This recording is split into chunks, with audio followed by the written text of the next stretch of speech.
Welcome to Streams of Light, and we are studying the Word of God. We are looking at common questions regarding the God we worship. So, this is question number 17, and question number 17 is coming from 2 Peter 1, verse 21, which says, "For prophecy came not in old time by the will of man, but holy men of God spake as they were moved by the Holy Ghost." So, this creates the idea that, hey, look, the Holy Ghost moved men to um, write, okay, to have visions, prophecies, and then by this we have the prophecies. So they say, hey, look, you see, so the Holy Spirit worked on the people, so that proves the Holy Ghost is a separate person. But this text alone, if we just tell you that, it means we have totally butchered it. So let us study even the book of Peter to give context to this and to understand more. Let's just look at a few contexts. So, Matthew 10 verse 20, it says, "For it is not ye that speak, but the Spirit of your Father which speaks in you." So whenever we're called before councils and we're under persecution, it is not us who are speaking, but who is speaking? It's the Spirit of who? Our Father, right? So it's the Spirit of your Father which speaks in you. So, right? Okay, let's continue. Mark 13 verse 11, it says, "But whatsoever shall be given you in that hour, that speak ye, for it is not ye that speak, but the Holy Ghost." So Mark 13 and Matthew 10:20, speaking of the same time, it says the Spirit of your Father, and in another case it say the Holy Ghost. So we can equate the Holy Ghost equated to the Spirit of your Father, right? Now let's continue. Okay, Romans 8 verse 9.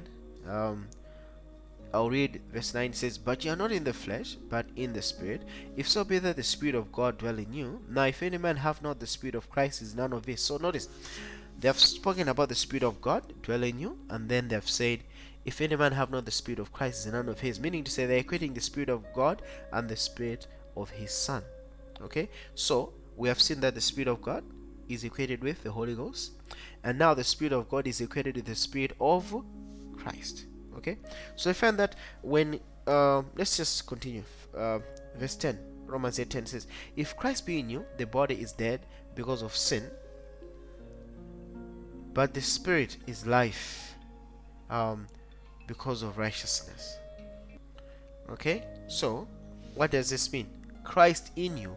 How is Christ in you? Via his Spirit. You see, so if you have the Spirit of Christ, you have his presence. It is Christ in you. Let's look at Romans 8:11. It says, "But if the Spirit of him that raised up Jesus from the dead dwell in you, he that raised up Christ from the dead shall also quicken your mortal bodies by his Spirit that dwelleth in you." So it says, but if the Spirit of him that raised up Jesus from the dead dwell in you. So the Spirit of him that raised Jesus from the dead, what is the Spirit? It's the Holy Ghost, you see. So this is speaking so much more, right? That the Spirit that raised up Jesus dwell in you. What happened at Pentecost? Christ, when he had overcome sin, lived the righteous life, he had to go back to heaven. What for? He had to be anointed. And once he was anointed, what happened?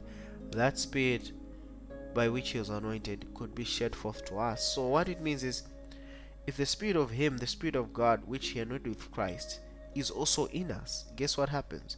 Our mortal body shall be quickened. And this Spirit dwells where? In us. So it's one Spirit, the Holy Ghost, the Spirit of Christ, the Spirit of the Father.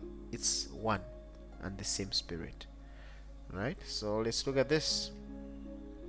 1 Peter 1:11, it says, "Searching what manner of time the Spirit of Christ which was in them did signify, when it testified beforehand the sufferings of Christ and the glory that should follow." So the Holy Ghost is here, Peter speaking in the same breath, speaking about the Spirit of Christ. You see, so this is very sad when people just take one text and say, look, Peter spoke about the Holy Ghost, but then skip the other side which talks about the Spirit of Christ. So this is all put together neatly by Peter, right? And no one need to be led astray.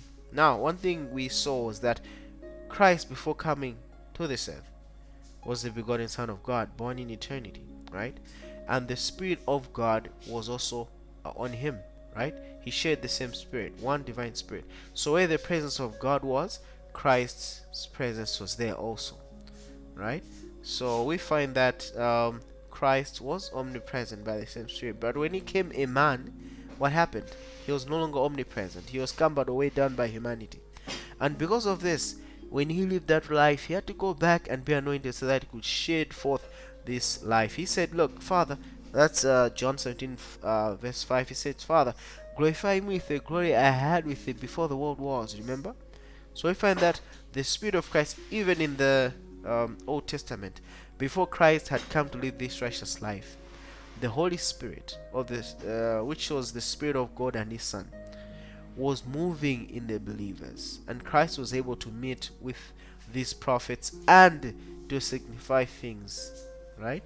So that is just an experiment, a testimony of the truth. So we are seeing that 1 Peter 1 verse 20 and 21 says, "Knowing this first, that no prophecy of the scriptures is of any private interpretation." Verse 21, "For the prophecy came not in order time by the will of men, but holy men of God spake as though moved by the Holy Ghost." So that's 1 Peter 1 verse 20 and 21. Thank you so much.